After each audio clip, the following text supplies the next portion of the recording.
pression. Dans ce chapitre, nous parlerons de la pression.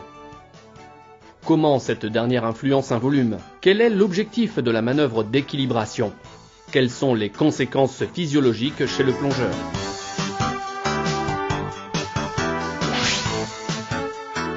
Pression et profondeur.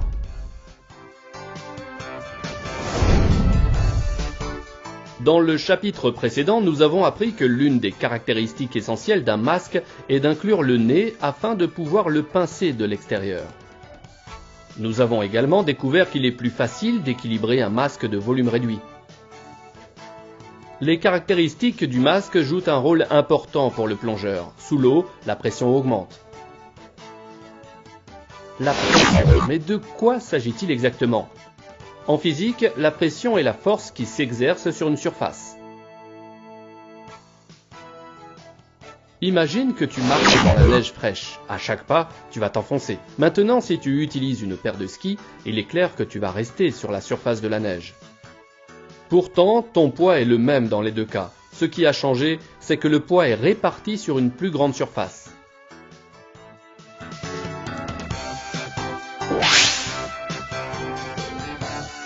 Avec des skis, le poids est réparti sur une plus grande surface, donc une unité de surface doit soutenir une fraction minime du poids total.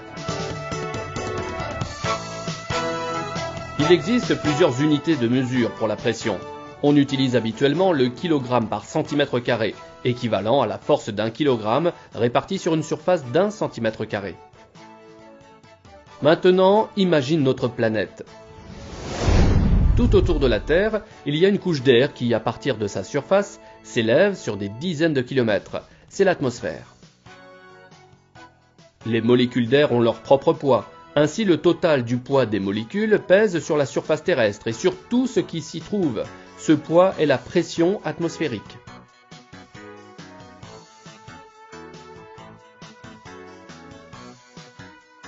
Au niveau de la mer, le total du poids des molécules d'air est exprimé en atmosphère ou bar, soit une unité de pression égale ou légèrement supérieure d'1 kg par centimètre carré.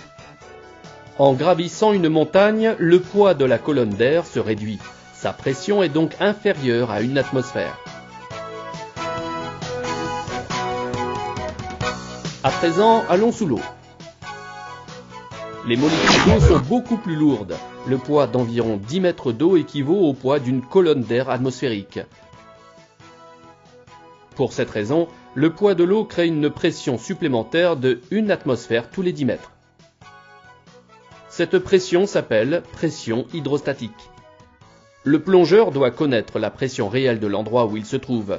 Nous parlerons donc de pression absolue, c'est-à-dire l'addition de la pression hydrostatique plus pression atmosphérique. Le plongeur doit donc toujours tenir compte, en dehors du poids de l'eau, du poids de l'atmosphère qui pousse sur la surface de l'eau. À la surface, la pression est de 1 ATA. Note la lettre A finale qui indique la pression absolue. Sous l'eau, la pression augmente progressivement. Par exemple, à 10 mètres, nous avons déjà 2 ATA, à 20 mètres, 3 ATA, et ainsi de suite. Notre corps ne ressent pas de changement de pression parce qu'il est essentiellement composé de liquides qui ne sont pas compressibles. Mais si tu devais emporter avec toi, sous l'eau, une bouteille de plastique pleine d'air, fermée par un bouchon, tu t'apercevras immédiatement que son volume se réduit tandis que tu descends.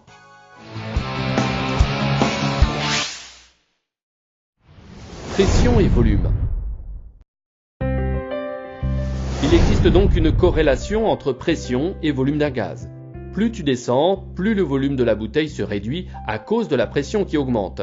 C'est donc bien le volume du gaz à l'intérieur de la bouteille qui se réduit. Sur le fond de la mer, rempli d'air une bouteille en plastique remonte à la surface en laissant la bouteille débouchée. L'air s'épand en sortant de la bouteille car le volume du gaz augmente lors de la remontée. Cette corrélation entre pression et volume se dénomme inversement proportionnelle. Lorsque l'un des deux augmente, l'autre diminue et vice-versa. Cela signifie, entre autres, que si la pression absolue redouble, le volume du gaz diminue, que si la pression absolue triple, le volume diminue d'un tiers, et ainsi de suite. Mais une partie du corps humain, les cavités aériennes, sont influencées en ce qui concerne les changements de volume. Une cavité aérienne se comportera de façon différente si elle est reliée à l'extérieur ou non. Si on emporte sous l'eau un verre renversé, le volume d'air se réduira en fonction de la pression et l'eau commencera à pénétrer dans le verre.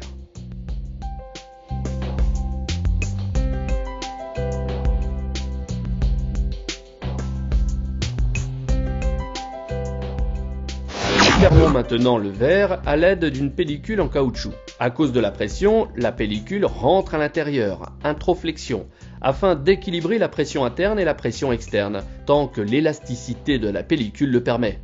À un certain point, la pellicule arrive à son introflexion maximum et la pression du gaz à l'intérieur du verre devient inférieure à la pression externe. On aura donc un déséquilibre de pression en compression. Donc si la pression continuait à augmenter, la pellicule se romprait. Afin d'éviter le déséquilibre de pression et la rupture de la pellicule, il suffit de rajouter du gaz à l'intérieur de la cavité afin d'équilibrer la pression interne à la pression externe. Cette opération s'appelle équilibration. L'équilibration des cavités aériennes joue un rôle fondamental dans la plongée sous-marine.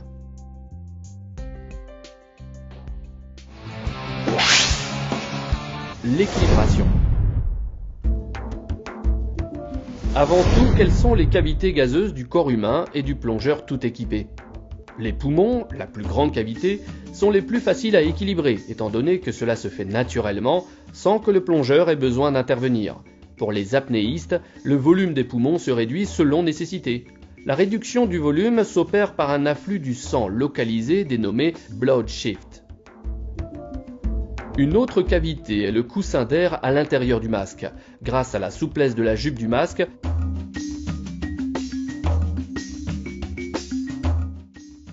la petite quantité d'air se réduit au fur et à mesure que la pression augmente. Toutefois, lorsque le masque n'est plus en mesure de s'adapter spontanément, à l'intérieur, la pression sera inférieure à la pression externe. Si la différence est importante, les délicats vaisseaux sanguins des yeux peuvent se rompre. Les yeux deviennent alors rouges. Cet effet, communément appelé coup de ventouse, est facilement évitable. Il suffit, pendant la descente, de souffler un peu d'air par le nez dans le masque. C'est bien pour cette raison que le masque doit inclure le nez. Un masque à volume réduit s'équilibre plus facilement, étant donné que la quantité d'air insufflé sera minime. L'oreille moyenne est une autre cavité reliée à l'extérieur au travers d'une membrane. Tu as déjà certainement éprouvé l'étrange sensation de compression dans les oreilles en voiture, en avion ou dans l'eau. Comment cela est-il possible ?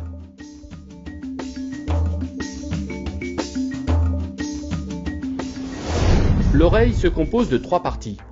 L'oreille externe est un conduit ouvert en contact avec l'ambiance, donc sujet à la pression externe. L'oreille interne contient les organes de l'équilibre et les récepteurs auditifs, un espace composé de liquide et de solide. En revanche, l'oreille moyenne est une cavité gazeuse séparée des 2 autres parties par une membrane. Celle qui sépare l'oreille moyenne de l'extérieur s'appelle le tympan. L'oreille moyenne est reliée à la bouche grâce au tube auditif, la trompe d'Eustache. En descendant, la pression externe augmente. Si l'oreille moyenne n'est pas rééquilibrée, le tympan fait une introflexion et provoque d'abord une sensation de compression. Et si le déséquilibre progresse sans intervention du plongeur, une douleur importante s'ensuit jusqu'à la rupture probable du tympan. Il suffit alors d'équilibrer l'oreille moyenne par la simple émission d'air. Ton moniteur te montrera les diverses techniques d'équilibration, à savoir introduire une certaine quantité d'air dans l'oreille moyenne afin d'équilibrer la pression externe.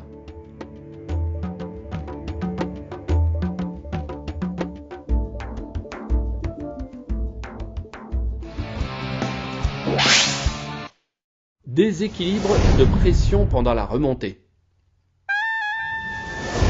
Voyons maintenant ce qu'il se passe si au contraire, la pression externe diminue par exemple pendant la remontée. Les cavités fermées reprennent leur volume original comme les poumons des apnéistes. Les cavités ouvertes peuvent laisser sortir sans aucun problème les éventuels excès de gaz encore présents à l'intérieur. Mais que se passe-t-il pour celles qui sont fermées par une membrane? Si l'excès de gaz n'arrive pas à être éliminé, la membrane se courbe vers l'extérieur sous l'effet de la pression interne.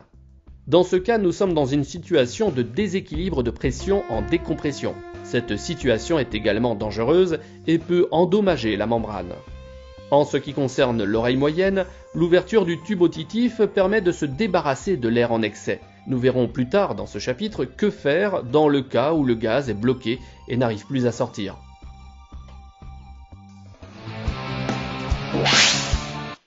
Conditions de santé et de forme athlétique. La plongée est l'une des activités les plus enthousiasmantes à pratiquer sur notre planète. Pour en profiter à fond, il est indispensable, comme pour tous les sports, d'être en bonne santé. Par exemple, si tu es très enrhumé ou si tu souffres de sinusite, mieux vaut renoncer à la plongée afin d'éviter précieusement les problèmes dus à l'équilibration. La préparation athlétique est également très importante. Une bonne musculature aux jambes et un bon souffle t'aideront sans doute. Si tu ne te sens pas en forme, fais de l'exercice. Pour nous, plongeurs, le meilleur exercice est la natation avec masque, tuba et palme, mais tous les autres sports tels que le footing, la marche ou la bicyclette sont également très utiles. Si tu n'es pas particulièrement à type sportif, tu pourrais facilement avoir des crampes. Si cela t'arrive loin de la rive ou du bateau, tu dois apprendre à résoudre ce spasme douloureux. Malgré cela, il arrive parfois qu'en recommençant à nager juste après avoir calmé le spasme, les crampes reprennent le dessus. C'est ton moniteur qui t'apprendra les différentes techniques de natation afin d'éviter cet inconvénient. Dans le prochain chapitre, nous parlerons du phénomène de la dispersion de chaleur du corps humain et comment l'éviter. Tu comprendras ce qu'est la flottabilité et comment l'influencer. Tu analyseras certains aspects physiologiques et nous parlerons de la syncope. À bientôt.